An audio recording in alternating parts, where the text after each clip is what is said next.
యేసు జనసమూహమునొద్దకు వచ్చినప్పుడు ఒకడు ఆయన యొద్దకు వచ్చి ఆయన ఎదుట మోకాళ్ళూని, ప్రభువా, నా కుమారుడు చాంద్ర రోగియే మిక్కిలి బాధపడుచున్నాడు. ఎలాగనగా అగ్నిలోనూ నీళ్లలోనూ తరచుగా పడుచున్నాడు. నీ శిష్యుల యొద్దకు వానిని తెచ్చితిని, వారు స్వస్థపరచలేకపోయిరని చెప్పెను. అందుకు యేసు, విశ్వాసములేని మూర్ఖంతరము వారలారా, మీతో నేనెంతకాలము ఉందును? ఎంతవరకు మిమ్మును సహింతును?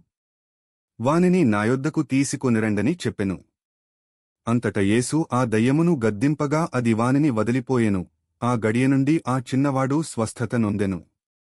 తరువాత శిష్యులు ఏకాంతముగా యేసునొద్దకు వచ్చి, మేమెందుచేత దానిని వెళ్లగొట్టలేకపోతీమని అడిగిరి.